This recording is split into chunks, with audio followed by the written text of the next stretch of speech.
Воскресную кыргызскую школу Кутбилим открыли на базе школы-гимназии номер 7 имени Гали Урманова. В этой школе получают знания около 500 граждан Кыргызстана, а родной язык учат 2 раза в неделю.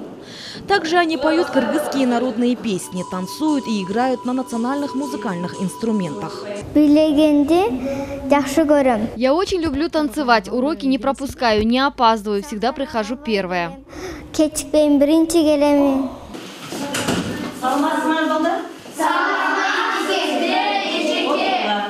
Кыргызский язык звучит только в этом классе, но из-за нехватки классов здесь учатся около 40 детей с 1 до 11 класса. Я как пришел в эту школу, начал учить кыргызскую историю. Манас рассказывать научился.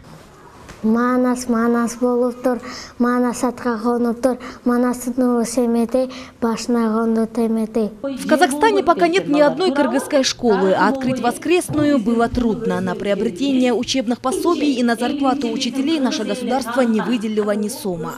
Почти 3 года школу финансировал председатель Кыргызско-этнокультурного центра «Кыргызстан-Астана» Шавхат Исмаилов. Стабильно начали работать, вопрос мы подняли на уровне акима города, и нам выделили школа, там отдельный класс и хореографический зал для занятий и небольшую ставку преподавателя. Остро стоит вопрос с учебниками. Кыргызская и казахская стороны хотели выпустить учебные пособия на кыргызском языке, но для этого средств нет. Мы уже какой год обращаемся в Минобразование Кыргызстана, чтобы они и нам тоже выделили книги, но ответа до сих пор нет. Воскресная кыргызская школа всего одна и только в Астане, поэтому некоторые семьи, чтобы не забыть родной язык, смотрят кыргызские передачи общественного Первого канала. Я всегда ругаю детей, чтобы они говорили дома только на кыргызском языке, а когда приезжаю в Кыргызстан, всегда закупаю книги про Манаса и про историю кыргызского народа. На сегодняшний день в Казахстане получают знания на казахском и русском языках 4320 детей.